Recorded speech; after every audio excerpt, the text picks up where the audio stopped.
welcome to Talon Talk. We're back again for another Tuesday session. We have men's soccer today. We've got head coach. We got head coach David Oberholtzer, senior Casey Stracher, and sophomore, I'm not going to mess this one up, Raul Baptista Filipe. Heck yeah, I knew it. We're going to start with Coach Obi. You've been around for quite a long time, not to age you or anything, but a player at Fort Lewis, you're an all-conference honoree, you're part of the national runner-up team. Talk about that experience and what led you to Durango.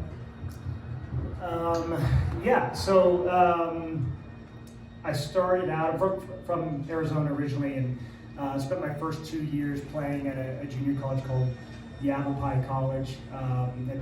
Historically really strong soccer program, small kind of mountain town. And when I had the opportunity to come visit Fort Lewis and Durango as a player, felt really at home, a lot of similarities, and had a wonderful 2-year experience here, finishing out my playing career, and couldn't have asked to be in a better place. You transitioned into being an assistant coach during the team's 2009 and 2011 national championship runs. Yeah. What did you learn during that period of time from the leadership that you were able to work under? I think obviously being part of a really successful team is enjoyable. I think just in general, like it's still to this day, learning things that work and learning about things that don't. So kind of both sides of that, and continuing to adjust and adapt, and lots of relationships from those years that I still hold on to and are really important to me today. And I think that's a big piece that has stuck with me. Continuing to build on the relationships with these guys and the other members of the team, and I think those are the really unique things that are long lasting. So when I moved to Durango, I was, not to make it about me, I was really struck by how much people care about soccer in this community. So I'm from Minnesota, people care about hockey and fishing and beer, and here it's soccer and beer, I guess. But Durango is a really special place when it comes to soccer. Describe the care and dedication from the town and how it fuels your programs. Yeah, it's so special. Something that as a player I certainly felt, and still now as a coach, and something that's really important to me and my wife and our family. We absolutely love being a part of the Durango community, and the soccer community is really unique. It's something that we talk about through our recruiting process. When we're trying to attract players to come here. It's something that we talk about, but I think hard to really get across until the players are in town, and when they see the alumni coming back for alumni weekend, and the connection with Durango High School and the local soccer club, the Rio Rapids, and all the kids that come out and have interest, and families that are engaged in what we're doing as a program and supporting. I think at that point, when the team gets to really connect with and understand how unique of a situation it is to be a part of the program. We're going to go back in time a couple of years to 2023. Your team tripled the team's win total from the previous year, 2022. You earned our MAC Coach of the Year honors. How did you and the staff and everybody involved get back into the winning ways following an uncharacteristic down year? I think a big piece of it is the people. I think the culture that we had really invested in. Those things take time, but I think we put a lot of trust in that process, and brought really good people on board that got their vision aligned with ours in terms of what we want from the program and the type of people in the program, and also just the work that it takes to get to that point. I think all the coaches in the room will attest to how difficult it is to be successful and the work that comes with it. and I think we really leaned into that, players and staff alike, and just trusted in how we wanted to go about things, like I said, from a culture, but also from a playing standpoint. The way we play, I think we're really hold tightly the identity into how we play. And I think it's a unique style, and the guys really enjoy it. So I think connecting with and trusting those things allowed us to grow as a group, and allowed us to be the opportunity to be successful. And I think the group has a lot of belief in what they're doing. The winning carried over into the 2024 season. You all had your deepest run in the NCAA tournament since 2011. Your group has been ranked highly this season as well. How have you been able to sustain that success over the last 3 seasons? Again, I still think culture and the way we play are really important. Good players help. Recruiting is a really vital piece. These 2 guys have come in. Casey in his second year has had a huge impact in the program. Raul in his first year, stepping onto campus immediately making an impact. So if you can get the right players, then you the players can overcome the coaching at times. So. I think bringing the right people in, continuing to hold true to our vision of what we want the program to be, high character people, an enjoyable brand of football, and just a commitment to the group and each other, and wanting to continue to push the group forward. I think the history and tradition of the program is something that we want to live up to on a daily basis. Obviously, there's been a lot of success in the men's soccer program at Fort Lewis, and we take a lot of pride in just for the alumni. I think these guys have connected with the alumni and know how special it is, and we want to make sure we live up to that. So you mentioned bringing in talented players. That's a no-brainer, right? You have started recruiting internationally. I think it was an MO for you when I started here, but now it seems like you're bringing in a lot of really quality players from overseas. Can you explain that process, how you identify those players and get them here? Yeah, there's a huge market for it. The U.S. college system is unlike any others in the world, and it allows international players to continue to play at a high level and also get their education. So it's a unique setup that's pretty intriguing to a lot of student athletes. And at this point, that market has really grown tremendously, over the past 10 years. And there's lots of recruiting agencies that help market players like Raul, and introduce them to programs across the country. For us as a staff, just learning about the different levels of the leagues in different countries around the world is really important, so we have an idea of how these players will translate into Division II college soccer. And I think international or domestic recruiting, there's always a little bit of unknown until you actually get the players on campus. But we do our best to really try to get to know the players, and from a personality standpoint, but a playing standpoint as well. I feel like we've done a really good job of bringing in the right people to help support the program. Okay, last one for you, and then we'll hand out food and take a momentary break. Favorite part about being the head coach at Fort Lewis College? I already kind of mentioned it before, but I think just being a part of the community, that's such an influence for myself and our family. I love being able to have my wife and kids up at the games. My son's a big soccer fan, and looks up to all these guys. And I look around the room and see a lot of faces that I have relationships with because of the soccer program and the community in Durango. So without a doubt, just the soccer community. All right, Casey, you ready? Cool. All right, Casey's a senior defender from Utah. He transferred in last season and immediately garnered all conference and all region honors. What about that 2024 squad allowed you to be successful? Yeah, I mean, coming in the year before, the team was already pretty solid, had a good year. So just coming in and having a chance to I was wondering.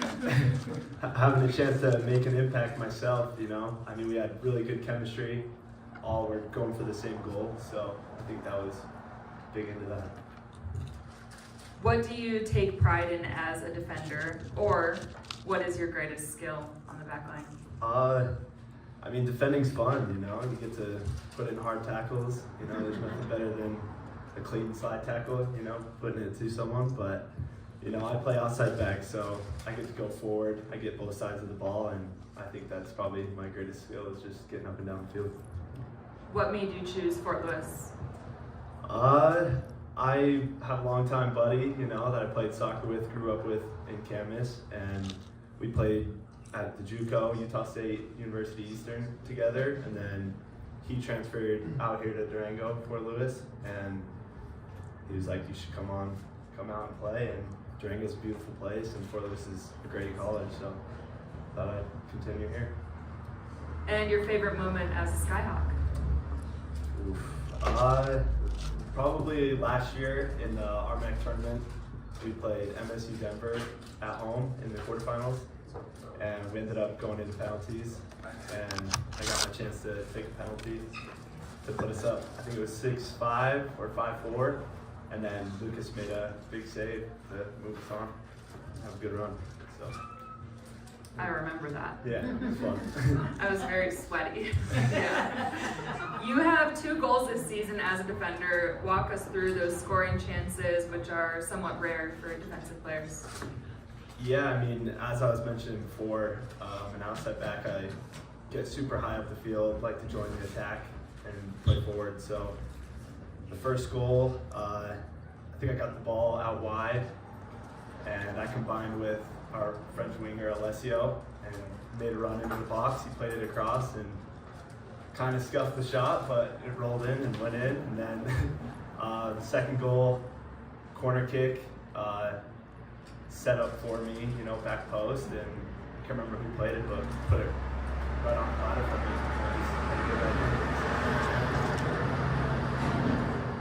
Just waiting for that truck to go by. Do you all talk about goals as a team? Yeah, I mean, we want to be super successful. You know, winning the RMAC is huge. RMAC tournament, making the national tournament. So, yeah, I mean, putting all that we have together, the team, the chemistry, you know, I'd say that's the biggest goal is just getting wins and try to come out with the trophy, put something to the school. So, yeah. Any pregame superstitions? A Red Bull. I always drink a Red Bull. The team knows, everyone knows. I walk around campus with a Red Bull in my hand every day. So yeah, that's my biggest thing. Gotta get that NIL deal. Yeah. Favorite place in Durango? Oof. I'd probably have to say, like for food, Steamworks. I mean, it's kind of become a tradition for some of the guys. After a game, we'll go over to Steamworks, you know, hang out with friends and family and just get some good food. But yeah, I mean, other than that, that's probably it. Mountains are beautiful. I'm a big outdoorsy guy, so yeah, it's fun to be out here. Do you go hiking? When I can. I mean, we're pretty busy throughout the year, so yeah. Gotta get out there. All right. All right, you're a senior. What's your major, and do you have any post-grad plans right now? My major is sports administration. We'll see if I take it on after this, but my main goal is if I can keep playing soccer, you know, at the higher level, then I'll do that. It sounds like I might have an extra year from my 2 years at junior college, so if I can go move on possibly and play, keep playing, so that's my goal. You want to be an AD one day? We'll see. You never know. Maybe I'll be at Fort Lewis. All roads lead back to Fort Lewis. Yeah. All right, Casey, that's all I had for you. It wasn't as bad, right? No, yeah, it was good. You're all good. Yeah. All right, Raul, you're next. All right, Raul is a sophomore midfielder from Portugal. He scored his first career goal as a Skyhawk against UCCS on Thursday. Can you describe that moment for us? I think scoring a goal just in general is like 10 seconds that summarize the work we put on a week on the field with Alec, on the gym, in the locker room as well. So I think when I score, it's like such a happy moment for the team, such a happy moment for me. So I just wanted to hug my boys, just party with them on the field for those 10 seconds. So that was my next question. If you have a go-to goal celebration. As Casey said, we have a defender that is always up on the field, so I get to defend for him. And no, I'm kidding. I don't. Normally I try to cover one part of my face just because I really like the lion scar face, and that's what I try to do. But normally I don't score that many times, so when I score, I just get crazy and go correct the guys. Very good. You began your collegiate career at Wingate University, also NCAA Division II. What was the reason or what led you to transfer to Fort Lewis College? I really had a nice time in Wingate. I really liked the college, but as soccer, I didn't feel that I was really aligned with the program. And soccer is a big piece of my life, so I decided to move to other place. When I contacted Coach David, I realized pretty quickly that we were a nice match, that our goals were aligned, and that I thought I could fit good the program. So I decided to join. I think everything happened really fast because I think I could feel really the connection. And do you have any pre-game superstitions? I have a little chain that my mom gave me, and she gave the same chain to my sister. So before the game, I normally talk to that chain, just pretending that I'm talking to my sister and my mom. That's it. That is very sweet. So the roster has quite a few international players on it this season. How have you found community within the team and Durango as a whole? First, as the team, we have a lot of internationals, people from all over, and everybody, our American guys were so receptive with us. They understand that everyone is different, everyone has their own things, and I think that really enriched the locker room. We have a really nice locker room, a really nice environment, and I think those things, everyone being different, really makes up that same environment. In Durango, I think it's amazing. I think every time everyone listens to my accent, I don't know why they love it. And everyone tries to tell me something they know about Portugal. Everyone tries to make a joke, and I really find that real sweet. And I feel loved by everyone here. I was reading your bio on the website in preparation for this event, and it says on there that you are a great cook. So, is that true? And if it is, what is your favorite dish to cook? I don't want to sound cocky, but yes, I'm a great cook. And I would say my best dish is probably mushroom risotto, like Italian dish. But I think Italian dishes I get well with them. That sounds delicious.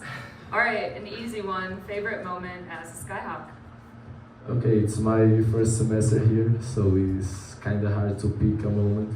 I think stepping on Dirks feels really special. The trip we had to Costa Rica was really special, not only for the soccer but for the moments as well. So I think it's not a moment in specific, it's like the sum of all the moments I had here. I think he's a poet. That's just so well said. What are you looking forward to for the rest of the season? I think we are in the middle of our process. Everyone trusts our process, We have our ups, we have our lows, but everyone is so together, everyone trusts our process, and as Casey said, we just want to bring more trophies to Fort Hood. To the top. Yeah. All right, we'll open it up to the group for any questions. Robin, you always have a question. Sandy. So, Angie, for cross country, you asked if the students would do an impersonation of the coach. Is that an ongoing question, or? Do it. Because you asked. Do you all have an impersonation of Coach Obi? Do it. To be honest, we do a thing in our locker room, which is the meditation before the practices, and sometimes when we are together, we try to do it on our own, and we try to do impression of coach, which is hard. So are you going to do it or no? Yeah, you gotta show us. Show it. Okay, guys, close your eyes for a moment. Okay. Breathe. Picture a movie. Bring a movie up on your mind. Let's see what you want to do on the pitch. How does it feel? How does it taste? How cold is it? Start clapping. Go start tapping, sorry. And to finish, what do you notice? We can relate. Yeah. Casey? I mean, for me, second year here now, I mean, you always know when Obi walks in, for me, he like goes to clear his throat, he's like, and then he'll give like a snap on the neck, and that's when you know he's ready to like get things going. So, I actually have a very distinct memory of the first time I heard Coach Obi crack his neck. We were in an all-staff meeting probably 2 or 3 years ago, and it's very alarming. Can you do it? I can probably do it right now, yeah. Okay, no sound, but just the violence of the head shake is horrific to me. Okay, thank you for that. yeah. Anybody else from the group?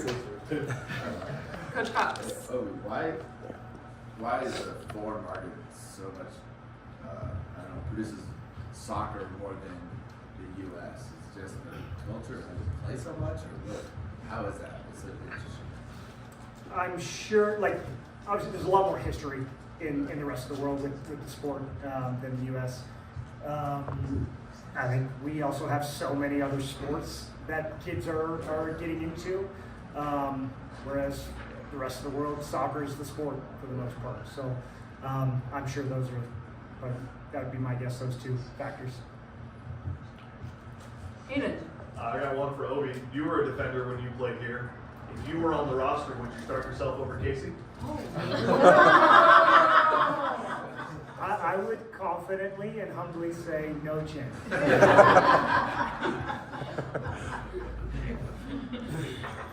Anybody else? Yeah, tell us. Obviously, this week after the Mines game, right? There's like a chance to go and set yourself up with, I think, even the Mines game, a run of results that I think all of us as fans, as players, as a coach, know can set us well for the conference tournament. Looking at the Christian game, how do you shape the kids' brains around what we're doing with this 3-game road stint, right? That's doesn't happen too often, right? Yeah, it's a unique setup, and so for those of you that don't know, so we'll play Colorado Mines here on Dirks on Sunday, and then on Tuesday we have the opportunity to go resume a game against Colorado Christian that was called off due to lightning here earlier in the season. So that game was called off. We were up 3-0 with about 40 minutes left to play. So we'll resume that game the way it is on the Tuesday.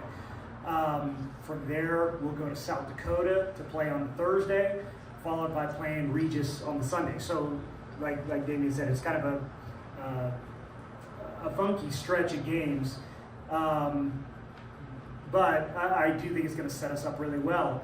A home game here on Sunday, where we as a group are probably really ready to get back on the field and anxious to get a result and respond well after this past weekend.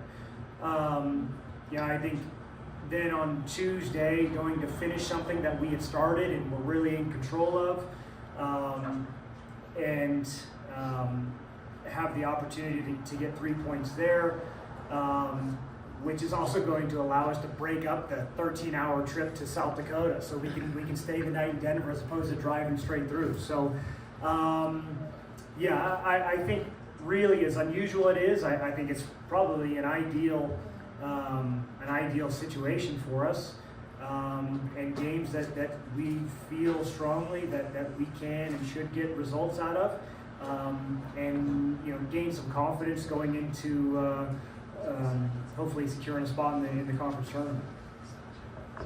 I want to start a game 3-0 someday, dude. Hayden, is it another offensive question? Okay, go ahead.